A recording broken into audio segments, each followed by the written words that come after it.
श्रीकृष्ण रुग्णालयाच्या छाप्याने खासगी रुग्णालयांचा काळा धंदा उघड.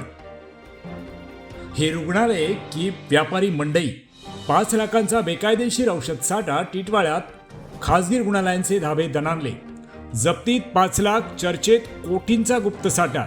बनावट फार्मसीच्या नावाखाली गरीब रुग्णांची लूट. टिटवाळ्यात संतापाची लाट. टिटवाळ्यातील श्रीकृष्ण मल्टी स्पेशालिस्ट रुग्णालयावर अन्न व औषध प्रशासनानं FDAने केलेल्या धाडीनंतर शहरभर खळबळ उडाली असून हा मुद्दा आता आणखी चिघळताना दिसत आहे. तब्बल 5 लाखाहून अधिक रुपयांचा बेकायदेशीर औषध साठा उघडकीस आल्याचं दाखवलं गेलंय. मात्र प्रत्यक्ष जागेवर त्यापेक्षाही जास्त प्रमाणात औषधं असल्याची चर्चा नागरिकांमध्ये रंगली आहे. त्यामुळे या प्रकरणात जप्ती दाखवल्यावर शंका घेतली जात असून रुग्णालयात अजूनही औषधांचा गुप्त साठा दडवून ठेवला गेला असावा अशी कुजबूज शहरात सुरू आहे. या प्रकरणाचा धुरळाच इतका उडालाय की टिटवाळ्यातील इतर खासगी रुग्णालयांची भांडापड होण्याची शंका वर्तवली जात आहे. रुग्णांच्या जीवाशी खेळ करत साध्या आजारासाठी सुद्धा जबरदस्तीने भरती करून हजारो रुपये वसूल केल्याच्या तक्रारी याआधी देखील अनेकदा आल्या होत्या. त्यातच बोगस डॉक्टर आणि बनावट अनुभव प्रमाणपत्र घेऊन रुग्णसेवेच्या नावाखाली सुरू असलेल्या धंद्याचा मुद्दा पुन्हा ऐरणीवर आलाय. रुग्णालयात होत असलेल्या या गैरव्यवहारामुळे गरीब रुग्णांना अक्षरशः लुटले जात असल्याने नागरिकांमध्ये संतापाची लाट उसळली आहे. दरम्यान श्रीकृष्ण रुग्णालयाचे संचालक डॉक्टर चेतन पाटील यांनी या प्रकरणाचा बचाव करण्याचा प्रयत्न केला असला तरी त्यांचे स्पष्टीकरण अनेकांना पटलेलं नाही. डॉक्टर अर्चना पाटील, डॉक्टर योगेश कवठे हे आम्ही तिघं मिळून श्रीकृष्ण हॉस्पिटलचे ओनर्स आहोत. 2017 मध्ये हे हॉस्पिटल चालू केल्यापासून आपण जे मेडिकल स्टोर होतं पार्टनरशिपमध्ये, भागीदारीमध्ये, त्यामध्ये जे व्यक्ती होते त्यांना आपण विश्वासाने मेडिकलचं बिझनेस करण्यासाठी इकडे जागा देण्यात आली होती. पण त्यांचे काही पैशांचा गैरव्यवहार, त्याच्यानंतर औषधांबद्दल गैरव्यवहार, या सगळ्या गोष्टींचा जेव्हा खुलासा झाला त्यांना रीतसर नोटीस दिल्यानंतर आपण त्यांना 1 महिन्याची नोटीस देऊन हॉस्पिटलमधनं काढण्यात आले. नवीन लायसन्सला आपण अप्लाय केलं होतं. 1 तारखेला आपण अप्लाय केलं होतं नवीन लायसन्ससाठी. लायसन्सला याला वेळ लागत होता. या गोष्टीमुळे पेशंट्सची गैरसोय होऊ नये. जवळजवळ 150 ते 200 बालक, त्याच्यानंतर गरोदर महिला, एमर्जन्सी पेशंट्स यांची गैरसोय होऊ नये यासाठी काही एमर्जन्सी मेडिसिन्स आपण हॉस्पिटलमध्ये ठेवण्यात आल्या होत्या. याविरुद्ध काही व्यक्तींनी तक्रार केली आणि खोट्या तक्रारी किंवा अनावश्यक तक्रारी याच्यानंतर कारवाई घडवून आणली. ते कारवाई घडल्यानंतर जे काही औषधं जप्त झाले त्यासाठी आम्ही लीगल मार्गाने जे काही आहे ते फेस करायला तयार आहोत. पण या गोष्टींमागे त्यांचे उद्देश वेगळेच आहे. हॉस्पिटलला त्रास देणे, पेशंट्सचं दिशाभूल करणे, लोकांमध्ये संभ्रम पैदा करणे, या सगळ्या गोष्टींमुळे आपल्याला एवढंच फक्त एक सांगायचं आहे की हॉस्पिटल जे आहे आम्ही रुग्णांच्या सेवेसाठी उघडले आहे. हे हॉस्पिटल शहरापासून लांब आहे. लोकांची गैरसोय होऊ नये, औषधांबद्दल रात्री अपरात्री कोणाला पळता कामा नये, काही लोकांना त्रास होऊ नये, काही पेशंटचा जीव फार महत्वाचा असतो. या सगळ्या गोष्टींना काही त्रास होऊ नये यासाठीच आपण ही जी काही औषधी होती एमर्जन्सी ती आपल्या हॉस्पिटलमध्ये ठेवण्यात आली होती. या संबंधित जर कोणी काही पसरवत असेल चुकीच्या गोष्टी तर ते अत्यंत चुकीचं आणि खेदजनक आहे. काय कारवाई होती, काय सांगणार या संदर्भात? हां मॅडम, काय प्रकार झाला? नमस्कार, मी डॉक्टर अर्चना पाटील, हे डॉक्टर चेतन पाटील आणि हे डॉक्टर योगेश कवठे. आम्ही Shrikrishna multi speciality hospital Titwala ह्यांचे ओनर्स आहोत. आमच्या इकडे 15 तारखेला एक FDAची हे झाली, कारवाई झाली. तर बेसिकली कसं आहे, आमचं 35 to 40 बेडेड हॉस्पिटल आहे. आमचं हे टिटवाळ्यातलं प्रशस्त हॉस्पिटल आहे. सेकंड इम्पॉर्टंट थिंग इज की आमच्या इकडे एक मेडिकल स्टोअर होतं जे हॉस्पिटल अटॅच स्टोअर होतं. हे हॉस्पिटल आमचं 2017 पासून इकडे आहे टिटवाळ्यामध्ये. तेव्हापासून आमचं ते मेडिकल स्टोअर कॉन्ट्रॅक्ट बेसिसवर होतं.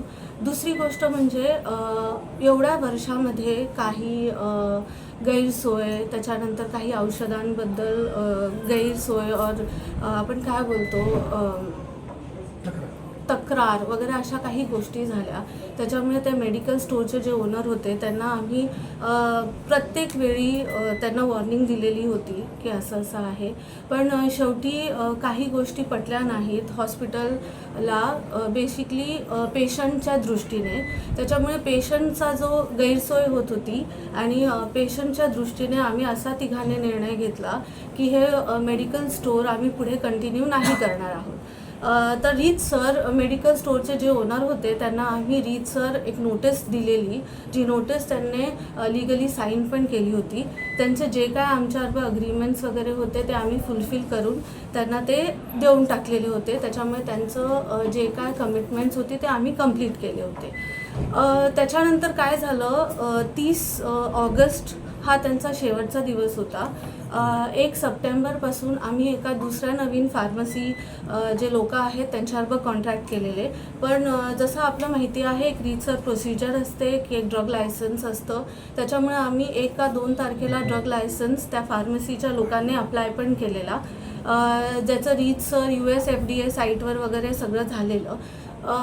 तर त्या दरम्यानच आमचं हॉस्पिटल हे गावाच्या जवळ असल्यामुळे 35 ते 40 बेडेड असल्यामुळे, खूप सारे पेशंट्स असल्यामुळे, लहान, त्याच्यानंतर वयस्कर, आजोबा आजी, आमच्याकडे ICUचे पेशंट्स, इमर्जन्सी पेशंट्स, ह्यांची गैरसोय होऊ नये हे एकच मुद्दा लक्षात ठेवून आम्ही काही औषधं इकडे ठेवलेली. त्याच्यामुळे FDA फूड अँड ड्रग ॲडमिनिस्ट्रेशनची काही कारवाई झाली त्याच्यामार्फत. अँड ठीक आहे, आम्ही आमचं ते जे आहे ते चूक कबूल केली. लायसन्स तर आम्ही अप्लाय केलेल्याच आहे. पण एकच मुद्दा होता आमचा की आमचं इंटेन्शन एकच होतं की आमच्या पेशंट्सची गैरसोय होऊ नये. कारण लहान मुलं असतात, तापाचे पेशंट्स असतात, खोकल्याचे पेशंट्स असतात. त्याच्यामध्ये जे काय औषधंही होती ते पण तापांची औषधं होती, खोकल्यांची औषधं होती. हे लक्षात ठेवूनच सगळं केलं गेलेलं आहे. दुसरी गोष्ट, सध्या आम्ही लायसन्ससाठी पूर्ण जी काय आपली लीगल प्रोसिजर आहे त्याच्या थ्रूच आम्ही करत आहोत. पण काही कारणास्तव हॉस्पिटल श्रीकृष्ण मल्टी स्पेशालिटी हॉस्पिटलला बदनाम करण्यासाठी काही कृत्य केले जात आहेत.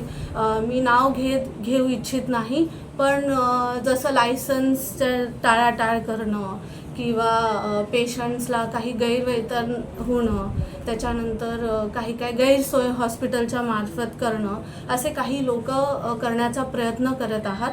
आमची एवढीच हे आहे की आम्ही इकडे हॉस्पिटल लोकांच्या सेवेसाठी उघडले आहे आणि त्यांची गैरसोय नाही हो, हाच एक मुद्दा होता आमचा.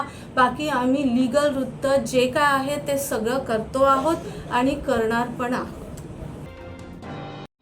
रुग्णालयातच चालणारी मॅक्स फार्मसी ही नेमकी कोण चालवत होते याबाबत ते टाळाटाळ करत असल्याचं उघड झालंय. उलट सूत्रांच्या माहितीनुसार मॅक्स हे डॉक्टर पाटील यांच्या स्वतःच्या कुत्र्याचे नाव असल्याने फार्मसीचा खरा मालक कोण यावर प्रश्नचिन्ह उभं राहिलंय. त्याचबरोबर या प्रकरणात एका नामांकित डॉक्टरचा भाऊच प्रत्यक्ष भागीदार असल्याची माहिती देखील समोर आल्याने हे प्रकरण अधिकच गुंतागुंतीचे झाले आहे. फक्त श्रीकृष्ण रुग्णालयच नव्हे तर संपूर्ण टिटवाळ्यातील खासगी रुग्णालयांचे डावपेच आता उघड होऊ लागले आहेत. या सगळ्या प्रकाराकडे कल्याण डोंबिवली महानगरपालिकेचे आरोग्य विभाग डोळेझाक करत असल्याचं देखील म्हटलं जात आहे. तक्रारी करूनही कारवाई होत नसल्याने स्थानिकांमध्ये असंतोष वाढला आहे. जर प्रशासनाने आता तरी कठोर पावले उचलली नाहीत तर आम्ही रस्त्यावर उतरून तीव्र आंदोलन करू असा इशारा माजी नगरसेवक व उपमहापौर बुधाराम सोनवत यांनी दिला आहे. श्रीकृष्ण रुग्णालयाच्या वरती धाड पडल्याच्या नंतर तिथे अवैध औषध साठा मिळाल्याच्या नंतर हे प्रकरण खूप गाजावाजा झालं आणि बरेचशी अशी रुग्णालय रडारवरती आलेली आहेत. याबाबत आपलं काय मत आहे? 17 तारखेला या रुग्णालयावरती रात्री धाड पडलेली असताना या रुग्णालयामध्ये अवैध असं साठा केलेला जो औषधांचा होता हा सापडला. मी याच्यामध्ये बघितलं असं की डॉक्टर चेतन पाटील यांनी स्टेटमेंट दिलेलं आहे की 1 तारखेपासून त्यांच्या मेडिकलमध्ये जो कोणी व्यक्ती होता ज्याला मेडिकल चालवायला दिलेला होता त्याने ते रिकामा केलेला होता आणि रिकामा केलेला असल्यानंतर 1 तारखेपासून 17 तारखेपर्यंत की 17 तारखेला ज्या वेळेला धाड पडली त्यावेळेला जवळजवळ 5,30,000ची औषधं तिथे सापडलेली होती. याचाच अर्थ असा आहे की 1 तारखेपासून 17 तारखेपर्यंत जेवढे पेशंट आले तेवढ्यांना यांनी लाखो रुपयाची औषधं विक्री केलेली होती. ते जी औषधं होती ही कोणत्या मेडिकलमधून आलेली होती, त्या मेडिकलचं नाव काय आहे, तो मेडिकल कोणाच्या नावाने आहे, त्या मेडिकलमध्ये जी औषधं आलेली होती ती औषधं कोणत्या कंपनीने त्यांना दिलेली होती, त्याचे डिस्ट्रीब्युटर कोण आहेत, ह्याची चौकशी झाली पाहिजे. दुसरं असं आहे की एवढ्या मोठ्या प्रमाणात साठा यांनी करून कसा ठेवलेला होता. कारण याच हॉस्पिटलच्या समोर दुसरं एक मेडिकल आहे. असं असताना सुद्धा यांनी अवैध असं गोळ्या औषधांचा साठा तयार करून ठेवला. तिसरी गोष्ट अशी आहे की या हॉस्पिटलने जे हॉस्पिटलचं लायसन्स महानगरपालिकेकडून घेतलेलं आहे, त्या लायसन्समध्ये जे डॉक्टर आणि नर्सेस यांची नावं दिलेली होती, हे खरंच तिथे त्या हॉस्पिटलमध्ये येतात का, याची सुद्धा चौकशी झाली पाहिजे. याच्यामध्ये माननीय मुख्यमंत्री, माननीय राज्याचे आरोग्यमंत्री यांच्याकडे, जिल्हाधिकारी आणि FDA यांच्याकडे मी लेखी स्वरूपामध्ये तक्रार केलेली आहे. याच्यामध्ये अजून एक असं सांगायचं आहे की ह्या ज्या गोळ्या औषधांची धाड पडली येथे, त्यावेळेला तिथे ह्या 5 लाखापेक्षा जास्त मोठ्या प्रमाणामध्ये येथे औषधं होती. परंतु FDAच्या अधिकाऱ्यांना कोणाचा तरी कॉल आला आणि ते अचानक निघून गेले. तर त्यावेळेला त्या जागेवरती असलेले CCTV फुटेज सुद्धा तपासले गेले पाहिजेत की खरंच हे 5 लाखाचे होते की त्याच्यापेक्षा जास्त होती. अशी चर्चा काही लोकांनी केली. तिथे काही जे पेशंट होते त्यांनी सुद्धा सांगितलं की अधिकाऱ्यांनी येथे अर्धवटच चौकशी केली, कारवाई केली आणि निघून गेलेले. फोन आल्याबरोबर त्यांनी घाई गडबडीने ते निघून गेले, असं तेथे उपस्थित असलेल्या काही लोकांनी सांगितलं. तरी राजकीय दबाव वगैरे आला असा काही विषय होता?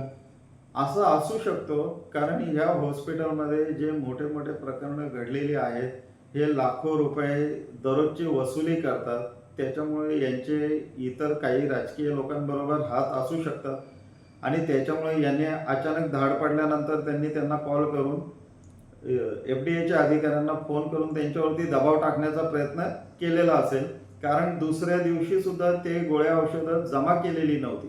म्हणजे अप्रत्यक्षरित्या तुमचं असं म्हणणं आहे की तो कॉल आल्यानंतर, म्हणजे कुठल्या तरी एका वरिष्ठाचा किंवा मंत्र्याचा म्हणा किंवा राजकीय पक्षाचा म्हणा, कुठल्या तरी एका व्यक्तीचा फोन आल्यानंतर या पंचनाम्याची दिशा बदलली असं तुम्हाला म्हणायचं आहे का? हो, माझा तर स्पष्ट आरोप आहे की FDAच्या अधिकाऱ्यांचे फोनचे रेकॉर्ड सुद्धा चेक केले गेले पाहिजेत. तेथे CCTV फुटेज जे आहेत ते चेक केले गेले पाहिजेत आणि यांनी अर्धवट कारवाई सोडून का निघून गेले, तो गोळ्या औषधांचा साठा पूर्णपणे तेथे अर्धा घेऊन गेले आणि अर्धा तेथेच ठेवून का गेले, याची सुद्धा चौकशी व्हायला हवी. हा होता खळबळजनक आरोप बुधाराम सरनोबत यांचा. हे दवाखाने की कसाईखाने या एपिसोडमध्ये पुन्हा एकदा भेटूया अशाच एका नवीन विषयासह.